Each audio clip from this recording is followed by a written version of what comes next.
Bem, o nosso palestrante dessa noite é o nosso queridíssimo coordenador de enfermagem, Florencio Augusto Filho.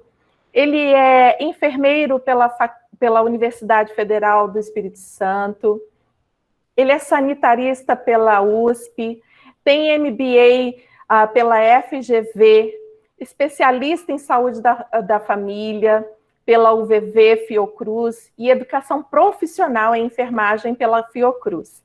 Ele tem experiência na área da enfermagem, tanto clínica quanto docente, com ênfase na saúde pública e na saúde da família e saúde mental.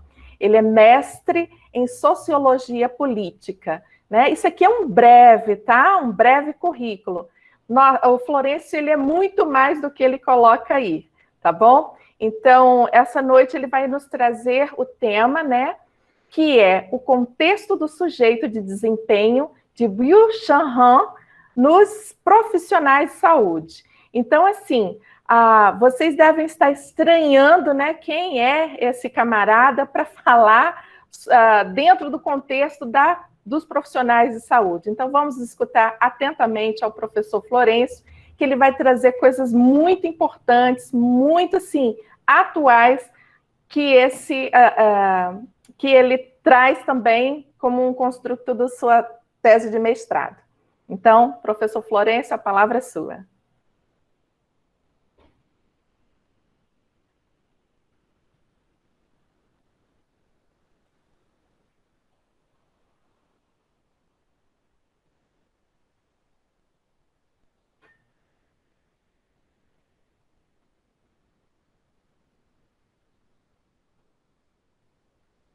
Clica em ocultar isto.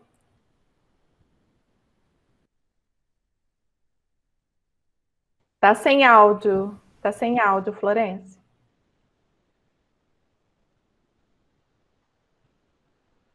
O áudio não apareceu, a gente não ouviu. Estava desligado, deixa eu voltar. Okay.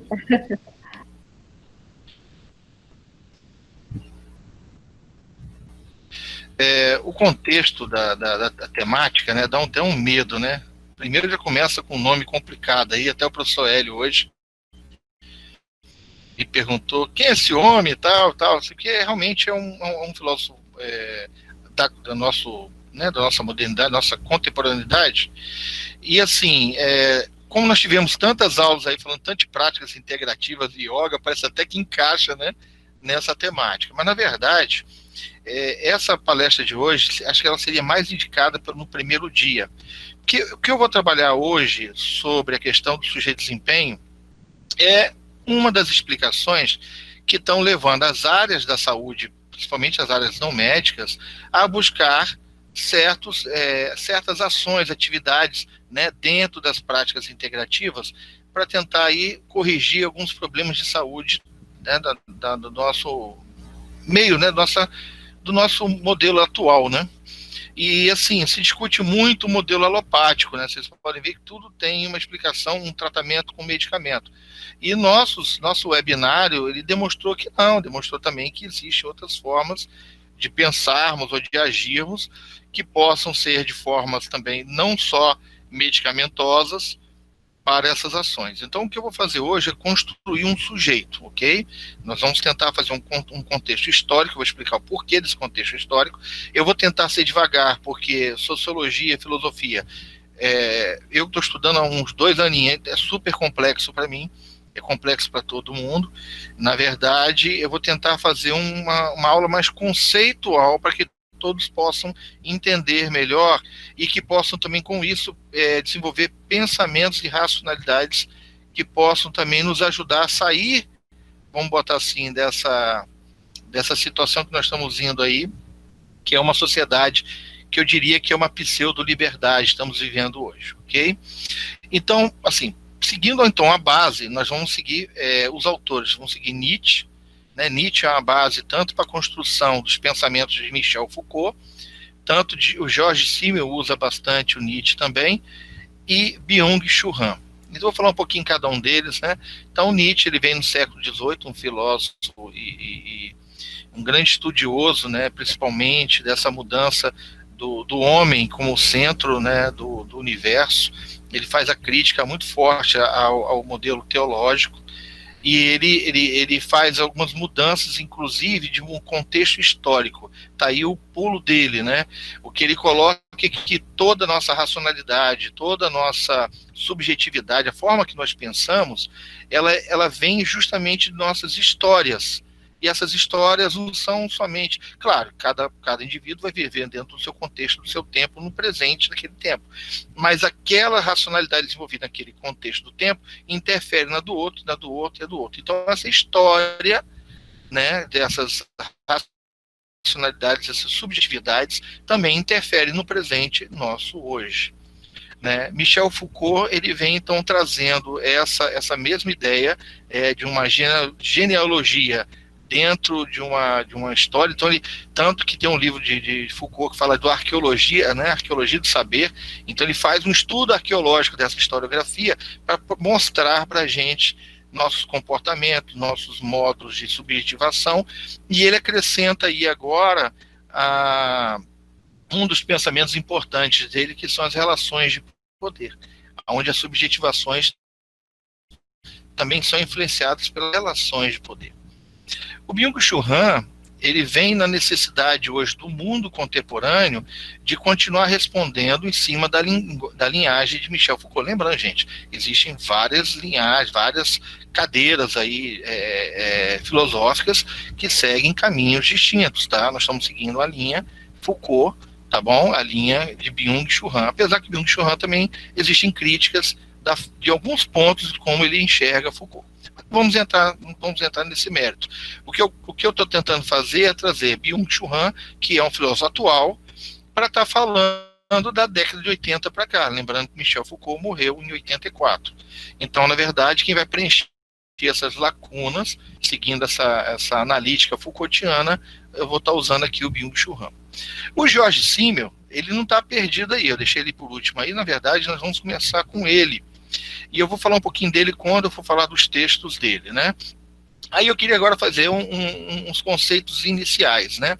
Para podermos falar, né, um pouco sobre essa parte de sociologia e filosofia, alguns pontos eu vou falar demais, e esses pontos causam muitas dúvidas, né? Uma delas, o que é subjetividade, subjetivação, né? E as objetividades. O outro ponto é o que entendemos sobre liberdade, apesar que só a liberdade aqui, num contexto filosófico, daria aqui umas 5 palestras, né? Uma para cada conceito e assim por diante. Nós vamos fazer só um entendimento rápido. E o contexto que nós vivemos social hoje, né, que é o que nos interessa para tentar responder uma das ações do que está interferindo em nossas profissões, no caso, nós voltamos aí dos profissionais de saúde, nós escolhemos aí falar um pouco do neoliberalismo, é o que nós vivemos, né, no modelo. E interessante que esse modelo é um modelo econômico, né? Então nós estamos falando agora de um poder econômico, de um mercado que tem até sentimentos, né? Vocês já devem ter ouvido falar no jornal, né? O mercado reagiu negativamente sobre isso. O mercado está preocupado, como se fosse até um ser humano. Então, olha o poder as relações de poder geradas justamente pelo dinheiro. Então, não temos como não falar. Então. Lembrando que nós estamos seguindo, então, uma analítica Foucaultiana. Ok? Objetividades e subjetividades. Vamos tentar ser um pouco mais assim, dinâmico. Então, objetividades quando você fala de objetos, né?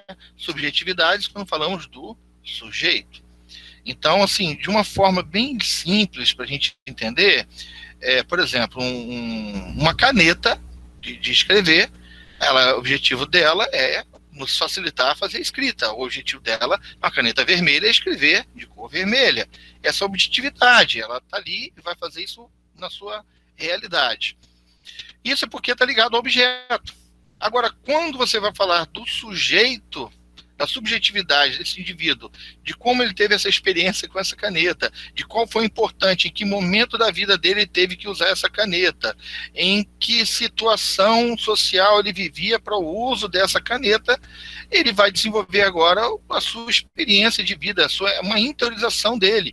E aí eu posso, por exemplo, simplesmente falar que a caneta é boa, a caneta é legal, e aí é subjetivo, né? Porque isso é na minha impressão de minha experiência. Agora, isso não quer dizer que daqui a uns anos, lembra da questão histórica, eu possa vivenciar outros aspectos que essa caneta não possa mais ser uma caneta boa. E assim vão acontecendo essas subjetividades. E agora é importante entender um pouco, então, já entendendo que a subjetividade está muito ligada ao sujeito, às suas experiências, e o sujeito é o self, é você, é íntimo, mas quem vai interferir, né? Quando a gente fala de experiência, é o exterior. E quem é o exterior? Por exemplo, pode ser a religião cristã, que nós vivemos com uma maior quantidade de adeptos no país. Pode ser o modelo econômico neoliberal. Pode ser o Estado democrático de direito, presidencialista. Pode ser a comunidade que você vive. Pode ser sua família mais próxima de você. Pode. Então, na verdade, esse exterior, essa cultura, esses modos de pensar, de racionalizar, de criar verdades, vão também ao seu self criar também novas verdades. Então, à medida que você vai crescendo, à medida que você vai vivenciando e vai convivendo com essas culturas, com essa parte exterior que vai modificando o seu eu, essas verdades, né, vão também criando modos de te subjetivar. Você vai sendo subjetivado. Você vai criando novas subjetividades. Aquilo que você acredita como sujeito. E o interessante é que até aí é fácil de entender. Agora, imagine uma outra relação que Foucault coloca, que a subjetividade também é influenciada pelas relações de poder. Por exemplo, o poder do pai com o filho, né?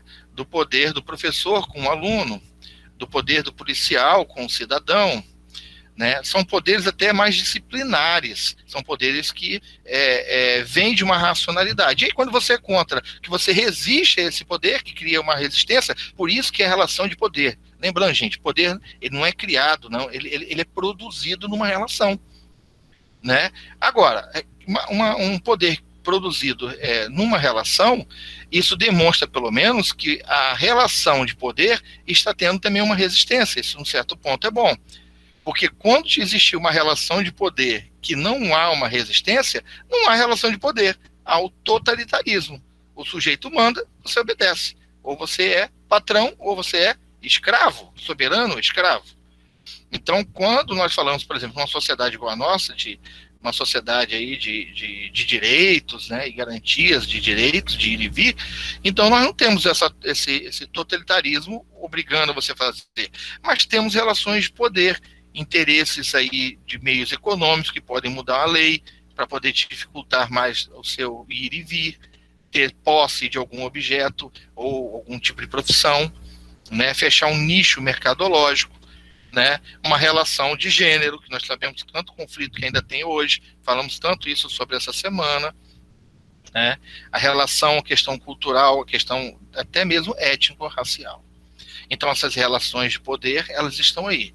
O que nós temos que fazer agora é tentar vencer, resistir a algumas relações de poder, tentando trazer, pelo menos, uma sociedade mais equilibrada. Então, isso nós estamos falando de subjetividades. Então, quando você, por exemplo, eu prefiro moqueca do que uma feijoada.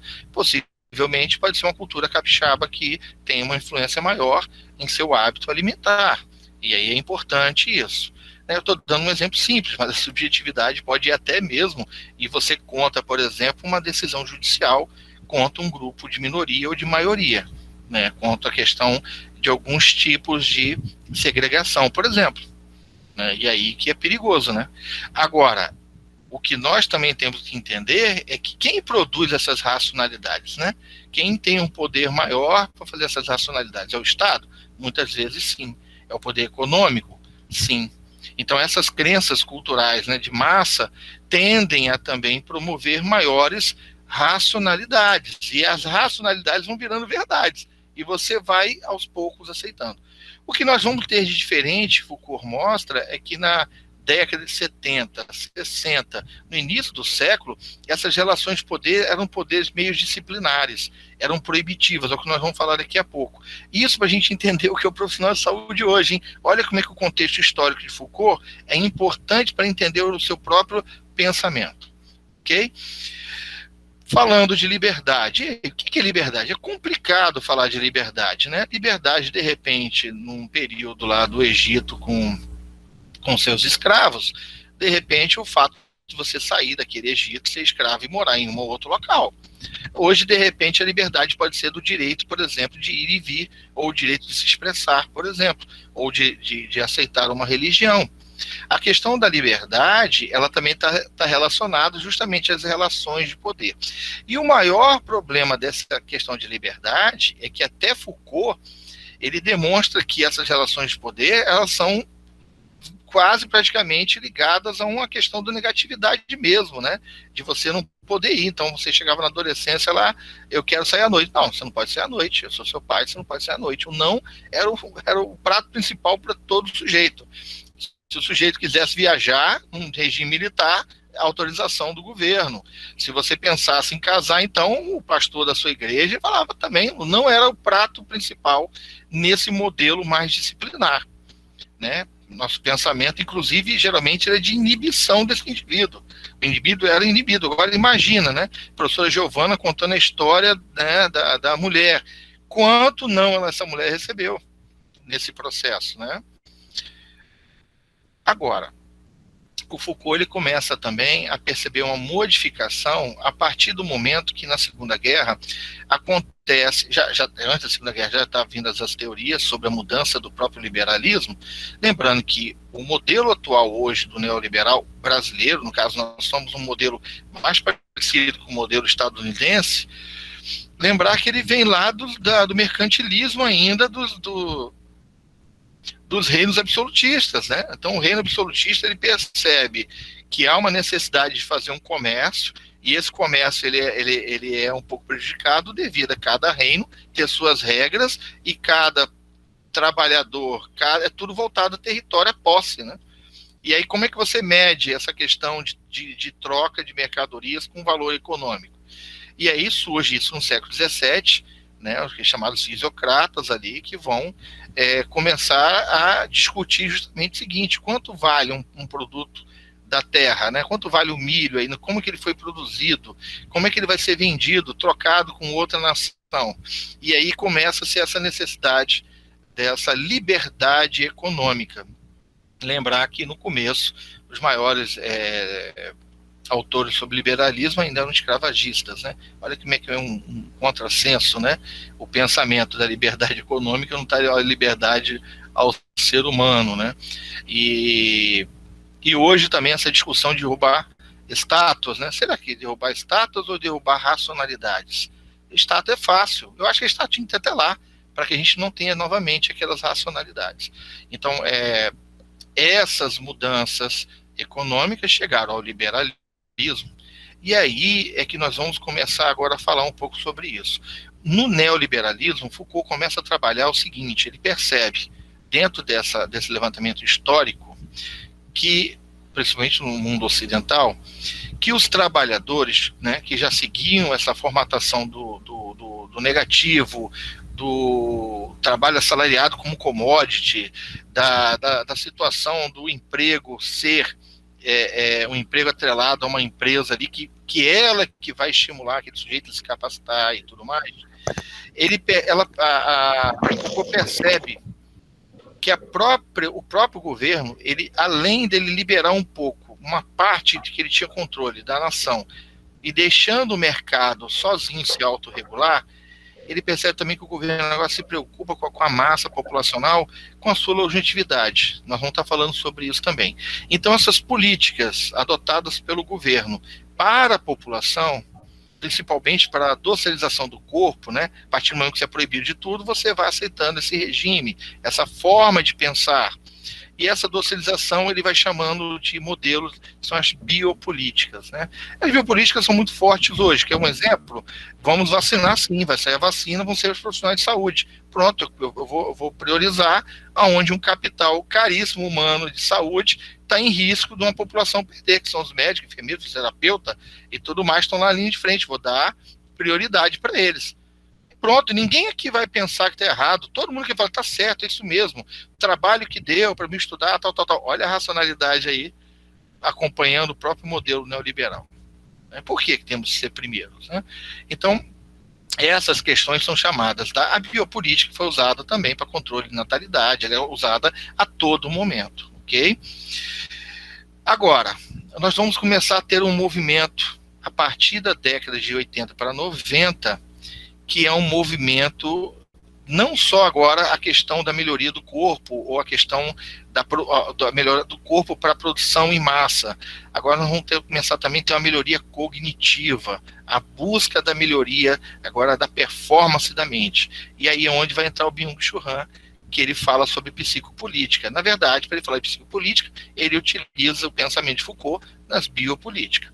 Okay? E aí é nessa aí que nós vamos discutir os profissionais de saúde, e chegar até lá. Bem, agora, esquecendo isso, eu só queria ler esses principais textos que eu botei aqui, ó. Os problemas mais graves, gente, se der alguns errinhos aqui de leitura, porque na minha tela tem uns furinhos e acaba atrapalhando até a minha leitura aqui. Os problemas mais graves da vida moderna derivam da reivindicação que faz o indivíduo, né? Deixa eu diminuir a tela aqui para mim, para eu conseguir ler também. Os problemas mais graves da vida moderna derivam da reivindicação que faz o indivíduo de preservar a autonomia e individualidade de sua existência em face das esmagadoras forças sociais, de uma herança histórica, da cultura externa e dos técnicos de vida. Bate bem com a questão do pensamento de Nietzsche. Lembre, gente, olha que ele fala aqui interessante, né? Para preservar a autonomia e individualidade. O indivíduo, então, da pós-modernidade, o contemporâneo, ele está buscando agora uma individualidade, né? Se ele busca uma individualidade, ele está se afastando do outro, concorda? Nós vamos ver isso um momento. Abre a sua tela aí da apresentação, porque ela está mínima. Tá, porque eu estou tendo problema de ler algumas telinhas, vamos lá. Se não tiver problema, fecha abro. Mas deu porque estava muito pequeno para gente. Obrigada. Mas vocês estão acompanhando o raciocínio, né? Eu não consigo ler mensagem nenhuma aqui, eu estou indo na fé, hein? Estou indo na fé. Ó, outra frase desse autor. A base psicológica do tipo metropolitano, está chamando do cidadão que vive na cidade. Né? A base psicológica do tipo metropolitano de individualidade consiste o quê? Na intensificação dos estímulos nervosos, que resulta na alteração brusca e ininterrupta entre os estímulos exteriores e interiores. Ou seja, se você depende de desenvolver uma interiorização, e essa interiorização que vai gerar seu caráter, sua personalidade, e as ações subjetivas que você leva para o meio exterior, elas acabam agora sendo o quê? Influenciadas pelos excessos de estímulos nervosos que a sociedade moderna joga cada vez mais. Ok? Vamos seguindo aqui. Eu vou diminuir só um pouquinho aqui para enxergar de novo, vou ler o áudio de novo. A metrópole moderna, entretanto, é provida quase internamente, deixa eu ampliar aqui de novo, quase internamente pela produção para o mercado, ou seja, a nossa cidade atual trabalha para o modelo neoliberal. Isto é, para os compradores inteiramente desconhecidos que nunca entram pessoalmente no campo de visão propriamente dita dos produtores. Ou seja, hoje nós compramos e vendemos sem saber quem é. Não temos nenhuma relação, vamos botar até de afeto, vamos botar aí de uma relação interpessoal, né? Não nos interessa, inclusive, né? Através dessa anonimidade, os interesses de cada parte adquirem um caráter prosaico, ou seja, um caráter comum, simples, comum do dia a dia. Isso não muda. É como se eu visse aquele monte de gente atravessando a rua, quando o semáforo abre e fecha, e todo dia aquilo ali eu olho de forma prosaica, né? E os egoísmos econômicos intelectualmente calculistas, ou seja, o homem moderno, ele agora está se utilizando da sua psique voltada à lógica, né? Voltado à questão do pensamento matemático, sim. Né? Isso não tanto quem compra e quem vende, aqui no caso do exemplo, né? sem temer qualquer falha dessas relações pessoais. Ou seja, sem temer se eu vou fazer amizade ou não, se aquela pessoa vai ser importante na minha vida ou não. Esta busca pelo investimento em si, olha só, esta busca pelo investimento em você, em capital humano, na sua individualidade, é caracterizado pela especialização, distanciamento das relações afetivas e pela intelectualização. Né? O autor, ele não bota nesse texto específico, mas eu busquei em outro texto dele, ele chama que você se afasta aproximando, né? É um afastamento aproximado. Eu vou estar explicando melhor sobre isso. Vou até falar agora. Gente, esse texto que eu acabei de ler, deixa eu fechar a tela aqui. Não, agora vai abrir a tela, né? Na verdade, né? Vamos deixar a tela aí. Esse texto que eu acabei de ler para vocês, ele foi escrito, na verdade, escrito bem antes, mas foi apresentado como uma tese de doutorado em 1909. O que eu acabei de ler para vocês aqui não é um trabalho contemporâneo nosso. Ele é contemporâneo porque está dentro do século passado agora. Mas percebam que George Simmel, né, um asilado da Segunda Guerra, um alemão, vem para os Estados Unidos e ajuda a construir a Escola de Chicago. A Escola de Chicago nós estamos falando, a Escola de Sociologia, não a Escola de Economia. E ele acaba sendo um dos pilares de alguns conhecimentos da sociologia. E ele é o primeiro a trabalhar nos Estados Unidos a ideia da microsociologia, né? O que é a microsociologia? O cidadão, né? Um indivíduo, uma banda de rock, um grupo de escola, né? Um bairro, né? Como se comportam essas relações. E aí, dentro desse trabalho do dia a dia, ele escreve essa tese, no qual esse aí é um artigo tirado e apresentado num seminário. Então, olha como é que é importante termos o entendimento que ele já tinha em 1909. Né? E toda vez que eu leio esse texto, eu acabo assim, me torno perplexo, porque cada vez eu pego uma parte do texto para estudar e acabo também assim percebendo com melhor afinco o que ele quer dizer.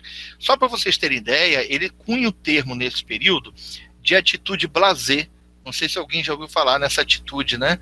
A atitude blasé é justamente isso, devido a essa autoestímulo nervoso, devido a essa velocidade que as pessoas vivem na cidade, com a autoespecialização de serviços, esse contato, muitas das vezes anônimo entre um e outros na aquisição de comércio e tudo mais, esse indivíduo começa a criar uma barreira de resistência aonde ele vai se tornando frio em algumas ações. Uma coisa comum, acredito que quem mora em apartamento aqui em Vila Velha, às vezes não conhece seu vizinho, né? Você mora num apartamento, você não sabe, não tem uma boa relação com ele, né? Você pode passar na rua e ver uma pessoa no chão dormindo, um andarilho, você pula ele lá e continua, sem parar na sua cabeça o que uma pessoa, um ser humano está passando naquele momento, fome, frio, o que seja. Essas atitudes, né, você vê no jornal, caiu uma bomba lá em Beirute, nossa, realmente doeu, tal, mas aí você vira o Facebook e continua no parabéns para você da sua sobrinha, aonde você dá o like lá que você assistiu. Essas atitudes blasés também explicam, muitas das vezes, o nosso comportamento social e muitas das vezes a forma com que tratamos as outras pessoas. Né? E essa, de repente, complementa a ideia que a professora Rosana trouxe de quando você se incomoda de uma pessoa no pronto-socorro te tratar mal, que, na verdade, você, naquele momento, está pedindo porque você deixou de ir à festa, foi o exemplo que ela tinha dado, ou ficar com um filho, e aí você gostaria que as pessoas descobrissem isso e ficassem, poxa, obrigado, você está me atendendo, podia estar com a sua filha aí. Aí, como a pessoa não faz isso, ela acaba ficando agressiva, você ainda fica com uma sensação negativa em relação a ela. Essas sensações, até mesmo de distanciamento, são hoje um dos pilares, assim, dos maiores problemas que nós temos hoje nas nossas relações interpessoais, né? É o que o professor Gustavo falou muito sobre isso, né? Quando você pega um exame de alguém e joga na internet. Nós tivemos um fato ruim esses dias aí de uma menina aí no Espírito Santo, possivelmente houve um vazamento também. Ou seja, será que essa pessoa chegou para parar, para pensar, colocou uma empatia ali no lugar dela de liberar uma informação dessa, né? Nós estamos vivendo esse tipo de situação. Então, o que eu queria mostrar para vocês é o seguinte, que esse texto de 1909, ele reflete muito nossa sociedade atual, e não esqueçam, nós estamos vivendo uma sociedade onde a mente agora se tornou o ponto de busca e de melhoramento, né? De repente, para você agora se tornar mais conectado, se tornar mais com a maior número de atenção e consiga agora viver nesse mundo hiperconectado de supercomunicação. Aí eu fiz aqui uma tabela para a gente poder entender melhor esse processo, né? Então nós estamos falando agora do modelo neoliberal, né? Lembrar que Simmel, quando ele escreve o texto que eu apresentei a vocês, né? A metrópole e a vida do estado mental, que ele escreve isso lá para 1909, ele estava no modelo liberal, né? Mas o modelo neoliberal, ele não é um pouco diferente, não, ele é semelhante em muita coisa do liberalismo. Foucault, ele mostra que, na verdade, o neoliberalismo, ele só muda algumas formas de relações de poder, mas utiliza toda a racionalidade liberal, né? Principalmente o mercado ser livre. Então, eu coloquei aí do lado aí, direito para vocês aí, a economia de mercado, que ela acaba sendo o nosso pivô da nossa sociedade, né? Então, nós estamos falando de mercado e economia, é o nome do nosso modelo que vivemos como sociedade, ou seja, vivemos para o dinheiro, vivemos para a economia. E a nossa racionalidade vai ser feita onde? O dinheiro e economia. Quem não joga na loto, né? Eu não jogo, mas sim, mas quem não quer dinheiro? Dinheiro não traz felicidade. Aí vem um palestrante e fala, traz sim, né? O outro não sei o quê. E é verdade, nós vivemos num mundo econômico. O que eu separei ali em cima, concorrência entre indivíduo, família e sociedade. Eu fiquei um pouco preocupado numa palestra que eu fui recentemente pela faculdade, em que uma profissional explicou, né, que hoje é melhor do que no passado, porque no passado a empresa que capacitava o profissional, agora não. Aí na década de 80 o profissional se emancipou, ele buscou sua competência para se tornar melhor no mercado, e hoje nem isso mais, hoje o mercado vai atrás do melhor, do mais competente, vai utilizar até o LinkedIn para isso. Gente, o LinkedIn é um algoritmo que nós não sabemos como funciona. Nós temos uma tela do LinkedIn lá que mostra um mini currículo. Mas será que ele está catando informações sobre níveis de humor seu? Quantas entradas você deu no hospital? Como está a sua saúde financeira? Toda vez que pergunta seu CPF lá, será que está catando isso? Será que agora a empresa vai começar a contratar não só utilizando um currículo básico, é ela que vai atrás de você? Será que estamos vivendo tanta liberdade assim? Né? Essa sociedade está tão transparente quanto parece. Eu estou só questionando, não estou dizendo que isso aconteça. Eu estou mostrando para vocês que a ideia era o quê? Você tinha uma concorrência entre empresas, a empresa pegava lá um indivíduo que ela achava que seria capaz, forte, equilibrado para o trabalho, capacitava, dava todo o curso para ele, recebia um alto salário e tinha o medo dele migrar para outra empresa totalmente capacitado. E aí surge aí as empresas de educação, como o sistema Senac, sei o que mais, que vai capacitando agora as pessoas, então o mercado agora vai pegar currículo dessas pessoas capacitadas e vai buscar aquele que fez o quê? O empreendedorismo de si, aquele que investiu no capital humano. Então quem tem um curso melhor do que o outro vai ser contratado. O indivíduo que se preparou, aprendeu uma língua, vai ser contratado. E aí agora está chegando à família e ao indivíduo. As famílias hoje estão juntando dinheiro para quê? Para pagar a faculdade do filho. O investimento, muitos pais e mães hoje, ou avós, ainda trabalham para tentar colocar o filho numa posição melhor do mercado. Olha que racionalidade maravilhosa. A empresa não tem que se preocupar mais com isso. Quem se preocupa com isso é a família. A família vai investir nisso como um projeto de vida, que é capacitar o seu filho maximamente.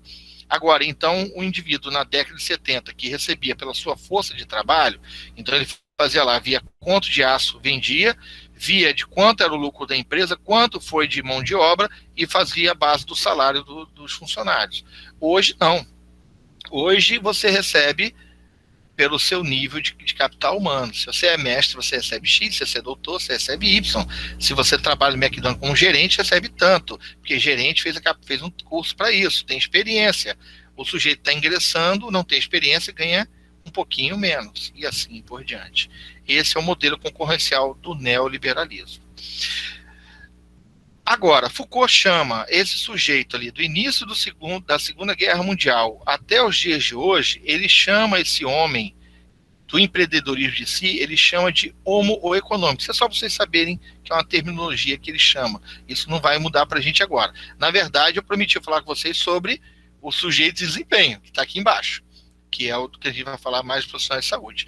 Mas olha só como é que os dois ainda estão entrelaçados. Nós ainda vivemos uma sociedade que tem características do homo econômicos, da biopolítica de Foucault, e estamos vivendo agora, né, uma entrada aí, migrando para um sujeito de desempenho. Então, primeira coisa que se pensava no século, lá no reino absolutista, era o quê? O rei, ele era dono da terra e dono de todos os que moravam na terra. Eram servos dele. Então, a lei era o quê? Eu deixo ou não a pessoa viver. É isso? Aquela mãozinha para baixo, para cima, lá na arena lá dos filmes de gladiadores, né? Que o rei botava o dedinho para baixo. Essa é a ideia do deixe morrer. Deixar viver. Agora, não. A ideia das biopolíticas é fazer você viver. É um negoção fazer viver. Porque você vai trabalhar pra caramba para pagar o plano de saúde. Você vai querer o melhor tratamento, mas você não quer morrer mais, não. Agora você vai fazer de tudo para ter um dinheiro para sua aposentadoria e ter uma qualidade de vida. Só que você muitas vezes passa depois com essa economia para ajudar seus filhos a se capitalizar e pensar isso no futuro. A gente não percebeu isso, mas é assim que está acontecendo. Tá?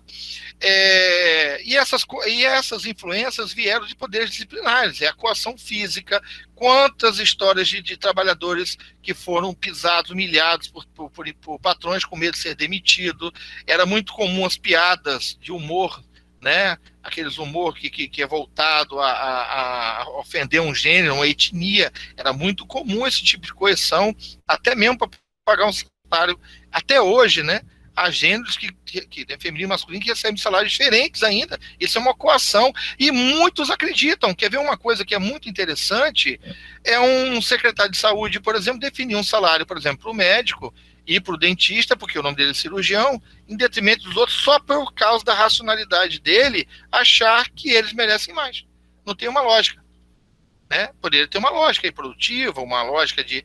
Mas é aquela que ele fala, né? Mas que a profissão dele é produção fim, a sua é produção meio. Então essas racionalidades, as coações ainda existem. E aí entra a negatividade, né? De fora, né? Você tem que fazer isso, é assim que se faz, é proibido fazer isso. É o externo falando com a racionalidade para o seu eu, falando para você o que você tem que fazer. E aí você vai se tornar um corpo dócil. Você vai respeitar o cartão de ponto e bater criteriosamente com medo de cortar o seu salário. Se você se tornar um profissional exemplar, ou seja, assumiu totalmente a docilidade, você terá um menor risco de desemprego. Né? E aí a gente chama esse Estado fazendo, o Estado que eu falo, o próprio governo, né? Fazendo essas políticas voltadas para a sociedade, a gente chama de governamentalidade, é o nome que Michel Foucault deu a essas políticas, essa arte de governar a população, ok? E aí o cuidado com o corpo é importante, porque o corpo sadio, produção maior.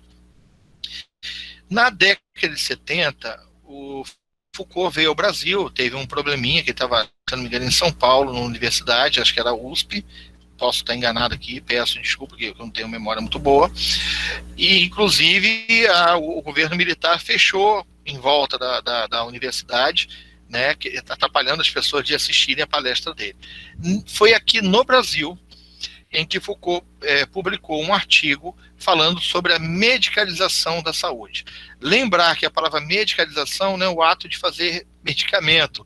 O que ele está dizendo é o seguinte: a saúde agora, com empoderamento principalmente do médico, com moderamento. A partir do momento da descoberta de antibióticos, anestésicos e drogas para controle de dor, mudou completamente a própria medicina, mudou, deu uma guinada, inclusive, para salvar milhares, milhões de vidas, inclusive após a Segunda Guerra Mundial, com técnicas cirúrgicas, esterilização e tudo mais. Então, a partir desse momento, o próprio poder médico se torna forte. As relações de poder aí aparecendo novamente. Então, por exemplo, o que nós temos hoje ainda dessas relações de poder? Uma grávida só pode ir para um estado, para o outro ou para um país, se tiver autorização do médico. Né? Você só pode dizer que você está impedido ou não de trabalhar, por exemplo, com um atestado médico. Né? Você só pode ser admitido, inclusive, após a avaliação do médico. Então, essa medicalização é justamente esse controle do corpo, novamente, do cuidado dessa governamentalidade, agora também assumida pelas ações médicas. Lembrar, gente, que tanto na pedagogia, quanto na saúde, e quanto no próprio ramo da administração, o poder, a relação de poder governamental foi muito forte. Agora, pensa o seguinte, década de 70, o que nós tivemos para cá? A medicalização, ela ultrapassou o fato da ideia do doente ser com alterações biológicas. Então, se um sujeito agora está fumando a maconha, ele agora entra como patológico, entra como delinquente, ele entra como anormal, patológico. A medicina vai interná-lo num hospital psiquiátrico. Um sujeito tem um transtorno mental, ele não consegue trabalhar por mudança da sua função. Ele é visto agora como um louco. E ele vai para uma instituição totalmente asilar, muito parecida com uma instituição de relações de poder, como um presídio, como uma escola. Percebam, gente. Percebam que no Espírito Santo nós ainda temos a 38BI, as escolas antigas do Estado, o Hospital Psiquiátrico Adalto Botelho, alguns hospitais antigos, um mesmo modelo arquitetônico, totalmente um modelo de asilamento. Não se muda a ideia do asilamento, das relações de poder, eles são muito semelhantes. Então, o que nós temos nesse período da biopolítica são que sujeitos aceitos como a margem da lei, marginais, loucos, delinquentes, demitidos, anormais, patológicos. Então, é muito comum você escrever assim, olha, todos os pacientes aqui normais não devem tomar medicação tal. Que normais? São pacientes sadios. Você está usando uma nomenclatura justamente que os outros são anormais, estão fora da norma e não estão doentes na questão clínico-biológica. Olha como é que ainda está forte, né? Os degenerados. E outra coisa, se o sujeito usasse uma medicação que potencializasse a força muscular, era na hora chamado de dopados, de doping, né? E o que nós temos agora? A partir aí, vamos botar aí da década de 90 para com maior força, a hiperconexão, a internet, a necessidade agora cada vez maior do homem, ele se especializa, maior é a intelectualização. Lembra do texto lá de cima, de 1909? Que ele diz que cada vez maior a necessidade de uma especialização, de um trabalho que usa mais os estímulos neuronais, mais ele vai precisar de quê? De melhorar sua psique no sentido de produzir mais. Agora nós estamos vivendo essa era. E por que começamos essa era agora? Porque também o modelo da medicina está desenvolvendo novas drogas que trabalham com quem? Com o déficit de atenção, com a questão do Alzheimer, doenças que eram voltadas para a memória, ou até a narcolepsia. Então, a partir do momento que essas drogas agora surgem com maiores potenciais para melhorar a atividade neuronal, alguns cientistas falam, e se a gente utilizar isso, então, num ser humano? Agora ficou bom, né? Agora você trabalha em 2 empregos, chega às 10 horas da noite em casa cansado, nós vamos fazer isso hoje, e ainda vamos entrar nas redes sociais até 1 da manhã. E para fazer isso, eu preciso o quê?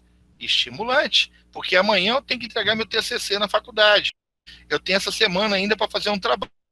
O que eu vou fazer? Usar Ritalina, cafeína, vou usar série de estimulantes que nós chamamos de smart drugs. Então, as smart drugs hoje... Outra coisa, hein? Antigamente as pessoas se escondiam, hein? Você está usando Ritalina? Não, não é um absurdo, não uso isso, tal. Hoje você ri na sala de bate-papo. Aí a Ritalina, como é que tá? Olha como as coisas estão se tornando, saindo do doping, saindo do homem dopado, saindo do sujeito que era visto como usuário, e agora ele está vindo como um sujeito fazendo o quê? Não, eu faço melhoramento cognitivo.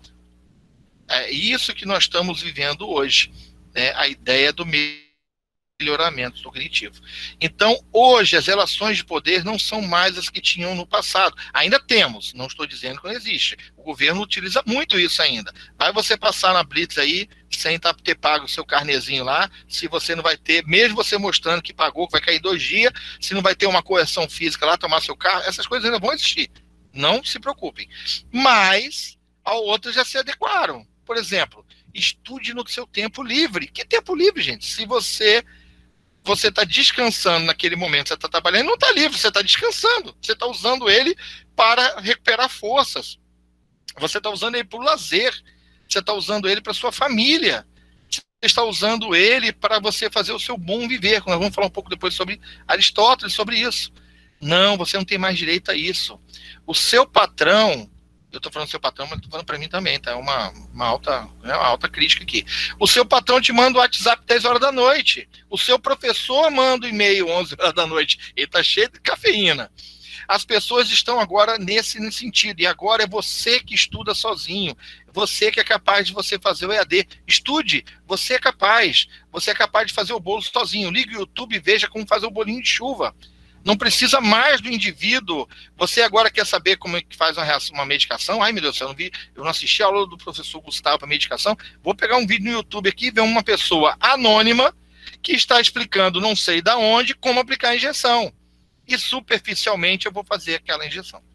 É isso, é nesse momento. Nós estamos vivendo um momento do positivo. Gente, nós tivemos um presidente da República nos Estados Unidos que utilizou pela primeira vez as redes sociais e utilizou essa frase: nós podemos.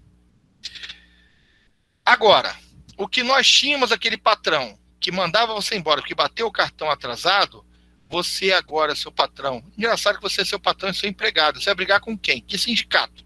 Ah, cadê o sindicato? O sindicato desapareceu. Por que ele desapareceu? Porque você agora é o patrão. Você vai se fiscalizar contra você mesmo? Pessoal, mas como assim é você mesmo? Simples, minha gente. A maioria das pessoas estão indo para o que a gente chama de pejotização. Estão fazendo o quê? Terceirizando o seu próprio trabalho. Há pessoas que são consultores, que têm CNPJ. Como que você vai... E o CNPJ quer dizer que você é uma empresa. Quem é o empregado? Só tem você. É você que é o empregado. Agora você vai trabalhar mais tempo ainda. Vamos entender um pouco. O Uber...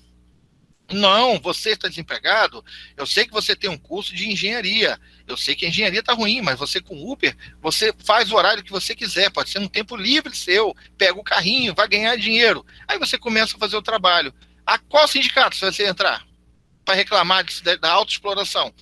E você ainda vai se sentir fracassado quando você não produzir muito, porque você não tem como cobrar do outro, é você cobrando de si mesmo. É essa sociedade que nós estamos vivendo. Né? E aí o mercado inteligente, o mercado que se preocupa, seduz você. Você está com dívida? Eu parcelo aqui, eu vendo, eu compro a sua casa e parcelo ele, não em poucas parcelas. Faz o seguinte, trabalha para mim, produz para mim que você vai conseguir. O dinheiro paga tudo, vai trazer até felicidade para você. Né? E aí nós estamos vivendo esse período da hiperconectividade, dessa superficialidade de nossos pensamentos. Ninguém aqui mais está gastando tempo em pensar sobre um problema social, sobre um problema religioso. Nada. As pessoas estão vivendo uma superficialidade, estão avaliando... por exemplo, vou dar um exemplo. Né? 2 décadas atrás, você estava com raiva do seu irmão, brigou com ele, vou escrever uma carta para o meu irmão. Aí você escrevia a carta, xingava ele todo. Aí antes de botar no correio, de novo, não, acho que estava na hora, estava explosivo.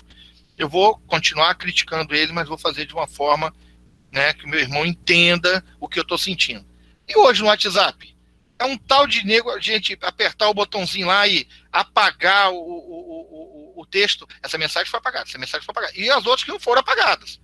O imediatismo das mensagens, a exposição de pensamentos superficiais que causam críticas entre os próprios grupos sociais.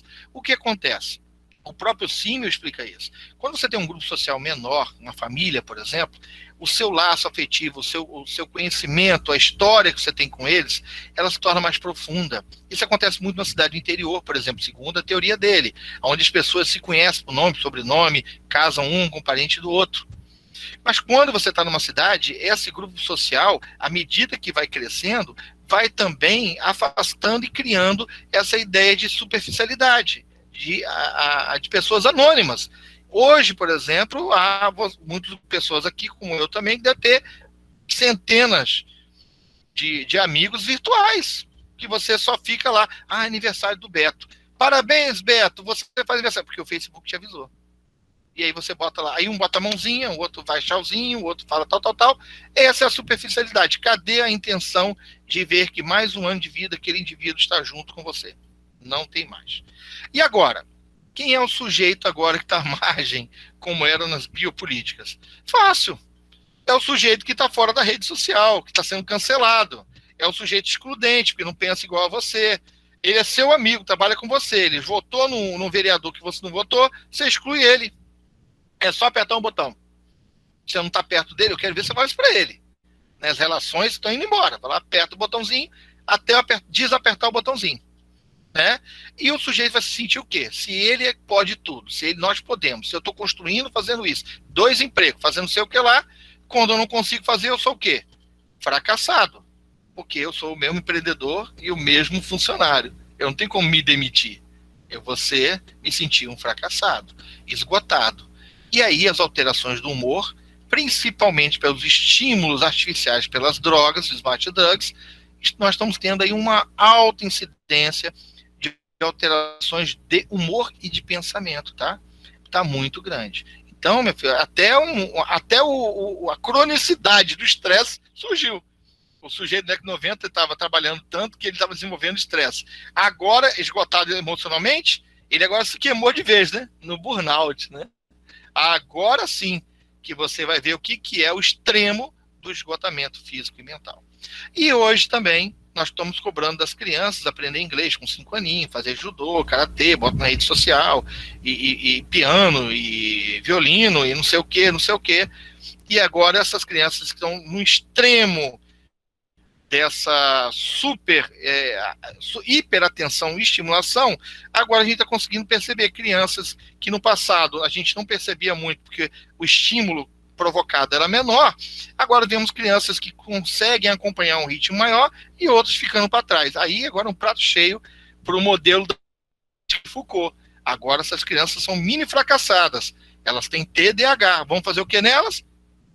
Colocar remédio, vamos fazer com elas alcancem aquele tipo de capacidade que aquele outro garoto, por questão genética, familiar, por outras condições, até financeiras, ele acaba tendo um aproveitamento maior. Florencio, mas o que tem tudo isso a ver com um profissional de saúde? Esse é o profissional de saúde, esses somos nós, né? Muitos técnicos de enfermagem fazendo enfermagem de nível superior, muitos enfermeiros aqui pensando em trabalhar para poder pelo menos pagar o imposto de renda dali no meio. Pode falar. Não, que deu uma travadinha aí, tudo bem. Quer que eu volte em que ponto? Esse é o profissional de saúde, esse somos nós. Isso, então, a questão é o seguinte, que eu coloquei como, vamos botar aqui, eu coloquei como, quais são os efeitos, né, das psicopolíticas de Byung-Chul Han, mas com o efeito também das biopolíticas, no profissional de saúde. Então, quem é o profissional de saúde hoje? Somos nós, olha lá, concorrência e precarização do trabalho.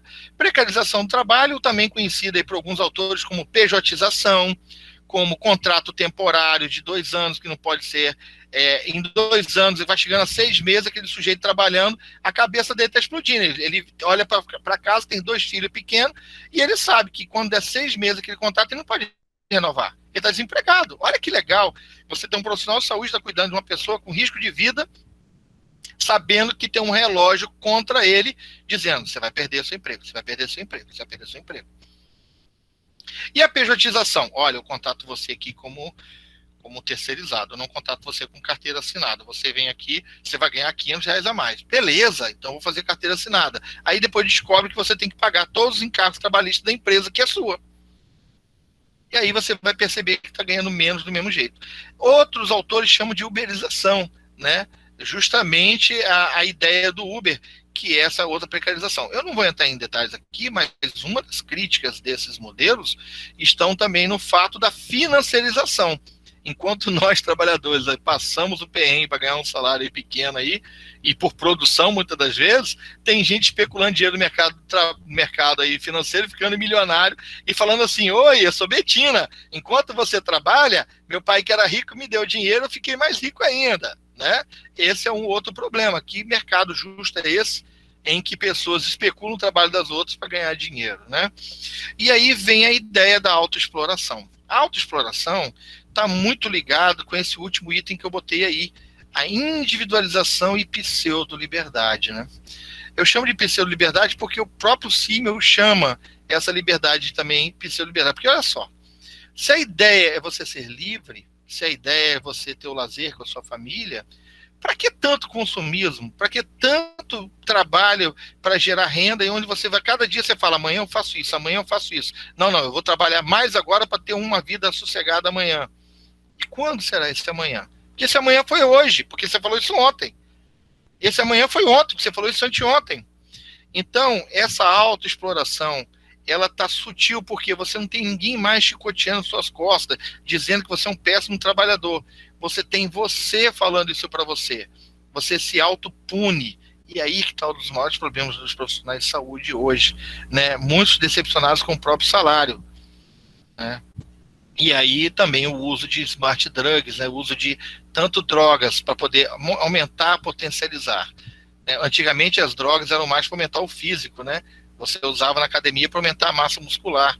Agora você usa na academia para aumentar a massa muscular, ou o corpinho mais bonito, e agora usa uma droga para aumentar a estimulação cerebral, que você acredita que você vai conseguir produzir mais. Lembrando, gente, que também dentro dos conceitos teóricos, à medida que vão se especializando para o futuro, nossos trabalhos vão se tornando mais intelectuais. Então, mesmo aquele sujeito que apertava parafuso lá na fábrica, lá do Charlie Chaplin, ele tinha uma intelectualização mínima, mas tinha, que ele tinha que acertar o parafuso, saber o tamanho dele, ele tinha que conhecer tudo quanto é chave, era mais limitado. Hoje o indivíduo, ele atendendo um computador, ele tem que ter uma base de informática, uma base da língua portuguesa que exige, ou de repente uma língua estrangeira.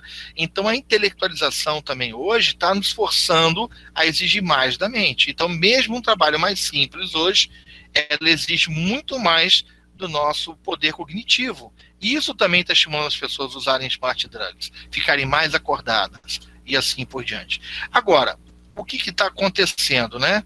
Essa hiperconectividade, a hiperatenção, gente, justamente isso. Você está com o celular 24 horas, você está conversando com a pessoa, ela vira o rosto de você para aquele maldito celular que não para de tocar. Você está para descansar, você vê que quem mandou a mensagem, se alguém curtiu a foto do seu cachorrinho.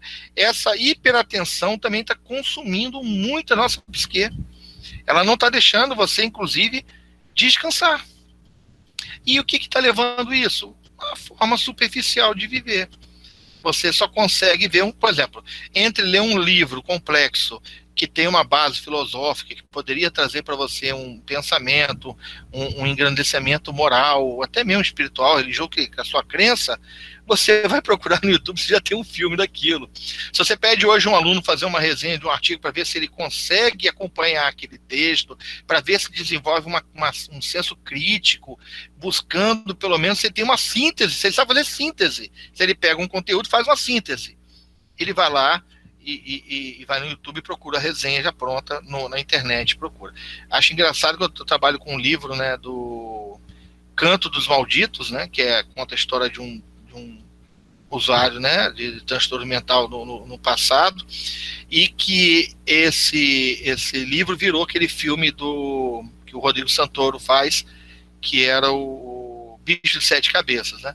E aí, quando eu pedi a resenha do livro, eu passava o livro, a gente passava 3 semanas trabalhando o livro, as pessoas não iam na resenha do filme e me traziam. E o filme, ele é um roteiro adaptado, não tinha nada a ver com o livro. Ele ali, facilmente, eu identificava que aquele indivíduo, aquele sujeito, aquele aluno, não teve a preocupação de buscar aquele... Por que eu pedi para que lesse aquele livro sobre aquele usuário? Para que nós não continuássemos a repetir as nossas correções nossas violências a um usuário de doente mental, né? Então, olha como é que esse aluno ele perde, porque é a superficialidade, eu pego pronto na internet e assim por diante. E a prioridade, para finalizar, a prioridade dos conhecimentos utilitários, né? Então, por exemplo, eu vou fazer um concurso público. Então, eu vou para um cursinho preparatório, estudo tudo quanto é matemática, física, não sei o que, direito, não sei da onde, direito da borboletinha. Aí eu pergunto, você passa no raio do concurso público. Aquele estudo você vai usar onde? Só para passar no concurso público. E muitas das vezes, os nossos conhecimentos que nós buscamos são de fundo utilitário.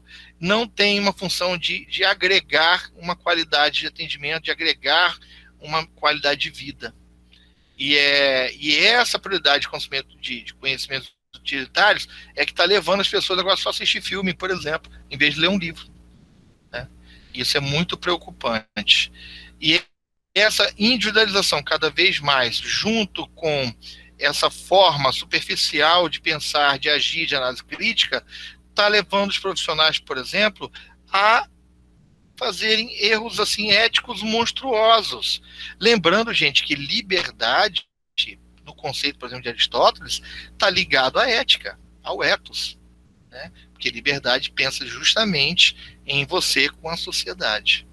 Não esqueça isso. Então, para finalizar aqui, né, eu só vou citar Aristóteles, eu gostaria que vocês procurassem sobre isso, né?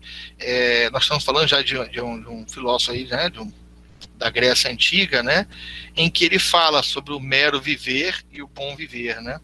O que nós estamos fazendo, nós hoje, trabalhadores da saúde pública ou privada, nós estamos no botão modo sobrevivência. Acordamos de manhã com dor, colocamos a roupa e vamos trabalhar, comemos em qualquer lugar alguma coisa industrializada, voltamos para casa, as nossas relações afetivas superficiais, até o sexo hoje, a erotização foi para o espaço, hoje o sexo é consumido enlatado, né? É só você ver as relações aí por redes sociais. Aqui, não se apegue mais ao amor do próximo. Venha para o Tinder, sei lá qual é o nome que dá os bagulho aí. Venha para cá e saia com uma jovem, com um jovem, com coisa, e assim por diante. As relações viraram agora produtos empacotados e tamanhos certinho para o seu tempo que você tem. Vamos dar um exemplo, vamos pegar aí Shakespeare, eu não li muito Shakespeare, vi algumas peças dele, mas olha a complexidade da paixão, do amor de Shakespeare. Tem sempre uma tragédia, uma morte, um ódio, uma negatividade. O amor, ele não é só feito da questão do ato de você olhar para o outro e sentir uma necessidade de um ato sexual. Ela está envolvida até mesmo em relações familiares, a questão de classes. Aí você lê uma peça de Shakespeare, ela hoje é tediosa. Eu hoje vou ver um filme aí de Água com Açúcar, onde as relações afetivas são fechadas somente na parte física, que é mais rápida, que é mais superficial, né? Então nós estamos vivendo, na verdade, num mero viver, né? Eu até poderia citar o Arendt, né, na questão quando fala do animal laborium, que nós somos aí. Vocês podem também dar uma procurada, né? Hannah Arendt, ela fala muito sobre esse sujeito que vive no mero viver, no modo, eu chamaria hoje, vai ficar mais moderno, também modo sobrevivência. Ele aperta o botão modo sobrevivência. Tem que comer, beber, e no final do mês meu dinheiro tem que pagar o cartão de crédito, volta de novo viver. Ano que vem eu viajo, volta de novo, modo viver, e assim por diante. O bom viver não é isso. Entendeu? O bom viver não depende. Será que eu preciso de tantas coisas? Caneca, grampeador, óculos, celular, tela colorida, carro. Será que eu preciso de tudo isso porque a sociedade me exige? Será que eu preciso de celular rápido para mandar mensagem? Ou eu preciso de um momento com minha família? Será que ter uma casa simples no interior serve para mim? Então, o que é o bom viver? Nós é que vocês vão falar, eu vou falar. Nós que vamos escolher, né? Então, o Aristóteles trabalha muito isso.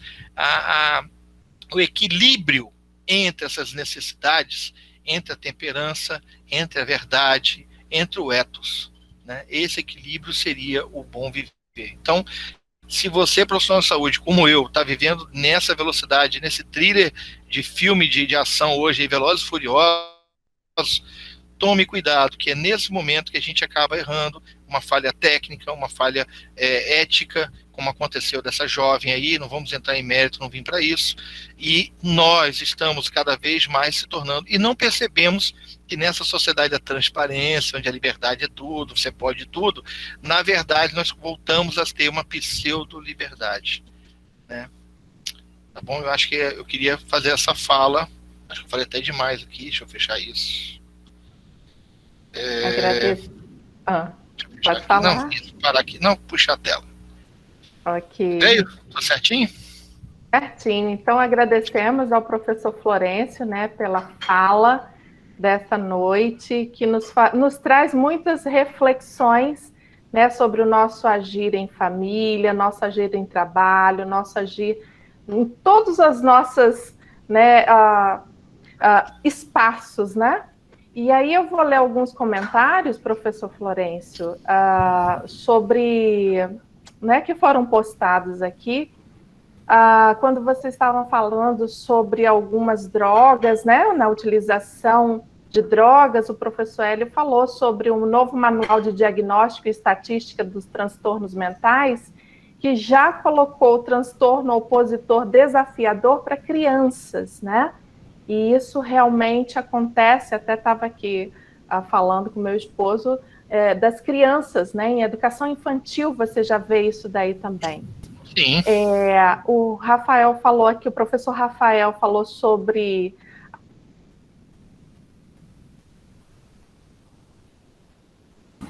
Travou, eu acho. Não fui eu. Giovana? É o governo interferindo em nossos pensamentos. Vocês perceberam como é que funciona a racionalidade governamental.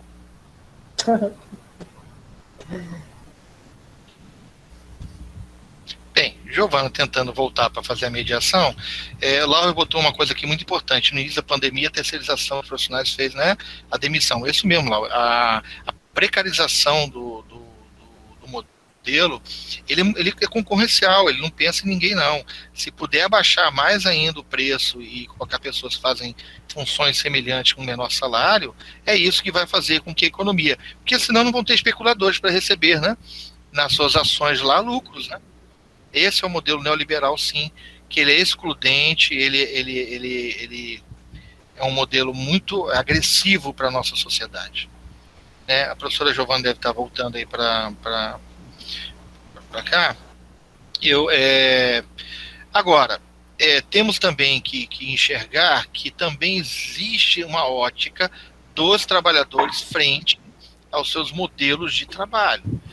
Uma crítica que a gente faz também é que as garantias totais de um servidor estatutário fizeram em alguns momentos também uma quebra também de seu trabalho, tá?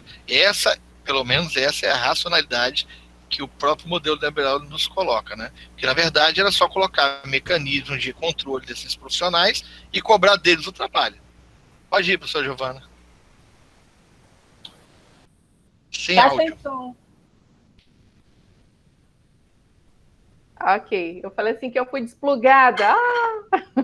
É o governo. Nós estamos aqui. A Aline Sinelli diz que é difícil escolher nesse momento que estamos vivendo, né? As escolhas. E o Paulo, né, dizendo que, Paulo Alves, que quanto aos ditos empreendedores e coaching, que falam que muitos perdem tempo em busca de diplomas, quando eles mesmos, né, têm alguns, né? Isso aí não é, eu creio que ele não quer dizer. Não, mas foi bom, Giovana, o coaching é o nosso exemplo aqui agora, porque o coach é justamente o acelerador aí, é o despachante do neoliberalismo. Ele vai vender a sua produção e ele vai falar que isso é bom, que o mercado é para isso. Essa é a função dele, não está errada, né? Exato, e o Paulo diz que, às vezes, sem ter nenhuma formação, né? E aí ele falou, como é que analisar o que vemos e passamos hoje, a analogia governamental de fazer a mente da população sobre empoderamento e fracasso de cada um? Eu acho que foi excelentes colocações. E aí o professor Lauer também, ele diz que dentro desse âmbito aí, que logo também no início da pandemia, houve uma grande terceirização dos profissionais do SUS que provocou, né, a demissão de funcionários de grupo de risco, né? Isso não é nada dócil. Então, ele trouxe aqui que foi uma reportagem do Espírito Santo de hoje, né? sobre o protesto em frente ao hospital na Serra. Então, são comentários muito pertinentes em relação ao assunto que você, professor Florencio, trouxe para nós. E aí, só para lembrar também, a palavra que o Lauer brincou, fez uma trocadilha, questão de nada dócil, né? Lembrar que é tudo dócil. Porque a partir do momento que você terceiriza e a pessoa aceita um salário precarizado sem queixar-se, ele foi docilizado. É isso que é a correção. O sujeito trabalha sem reclamar ainda. Não tem greve, ele está dócil. É triste, né?